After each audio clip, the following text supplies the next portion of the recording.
اللہ تعالیٰ نے اپنے نبی جناب محمد رسول اللہ صلی اللہ علیہ وسلم کی چند صفات کا ذکر کیا.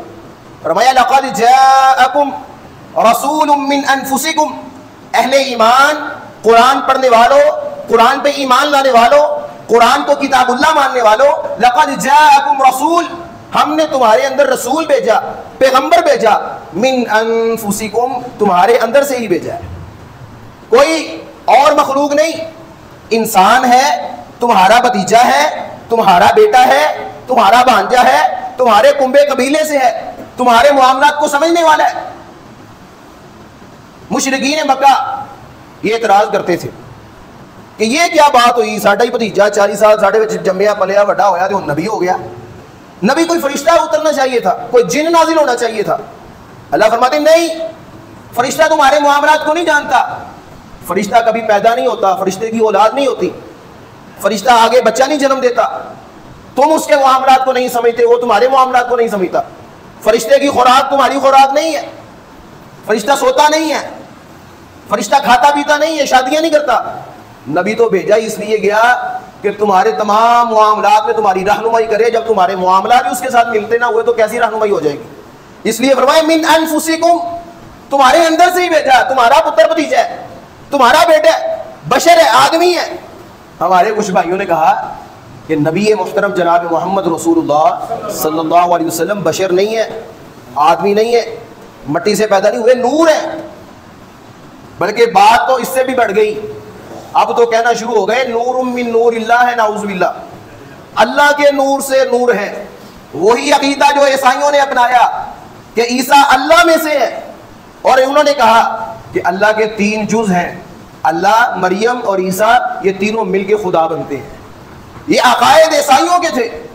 لیکن نبی علیہ الصلوۃ والسلام کی پیشین گوئی بھی سچ ہونی تھی کہ تم یہود و نصارہ کے این برابر ایسے چلو گے جیسے جوتی کا ایک پاؤں دوسرے پاؤں کے برابر چلتا ہے، قدم بہ قدم چلو گے. وہی حالت ہے، وہی عقائد ہے. نور من نور اللہ کا عقیدہ آیا. حالانکہ نبی محترم جناب محمد رسول اللہ صلی اللہ علیہ وسلم بلکہ قرآن نے اس بات کا اعلان کیا، قل انما انا بشر مثلکم، اہل ایمان، اللہ کے بندو، انما انا بشر مثلکم، میں تمہاری مثل ہی بشر ہوں، آدمی ہوں. نبی علیہ الصلوۃ والسلام نماز پڑھا کر گھر جانے لگے.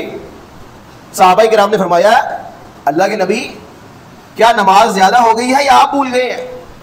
آپ نے 4 کی بجائے 5 رکعت پڑھائی ہیں. نبی علیہ الصلوۃ والسلام نے صحابہ سے پوچھا نہیں میں نے تو 4 پڑھائی ہیں. صحابہ کرام نے فرمایا نہیں اللہ کے نبی آپ نے آج 5 پڑھا دی. نبی علیہ الصلوۃ والسلام نے سجدہ سہو کیا.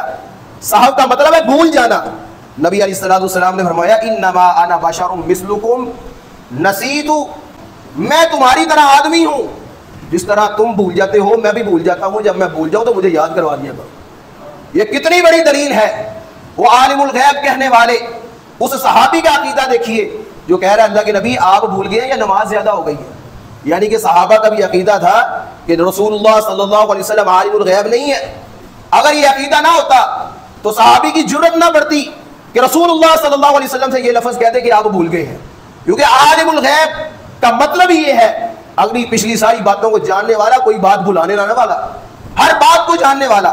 لیکن نبی علیہ الصلوۃ والسلام نے وہاں پہ سجدہ سہو بھی کیا اور فرمایا میں بھی بھول جاتا ہوں. نبی علیہ الصلوۃ والسلام باغات کے قریب سے گزرے، صحابہ کرام نر اور مادہ کے خوشے ان کے گھابوں میں رکھ رہے تھے. نبی علیہ الصلوۃ والسلام نے فرمایا یہ کیا کر رہے ہو، اس چیز کی کیا ضرورت ہے، چھوڑ دو. صحابہ کرام درختوں سے نیچے اتر آئے. جب پتہ چلا سب نے اپنا معاملہ چھوڑ دیا تو نبی محترم جناب محمد رسول اللہ صلی اللہ علیہ وسلم نے وہاں پہ بھی یہی لفظ کہے انما انا بشر مثلکم، میں تمہاری طرح آدمی ہوں، تم اپنے دنیاوی معاملات میں مجھ سے بہتر جانتے ہو. یہ الفاظ ہیں حدیث مبارکہ کے کہ دنیاوی معاملات میں مجھ سے بہتر جانتے ہو، لیکن جب میں تمہیں کہہ دوں یہ وحی الہی ہے وہاں پہ میری بات ماننا تم پہ فرض ہو گیا.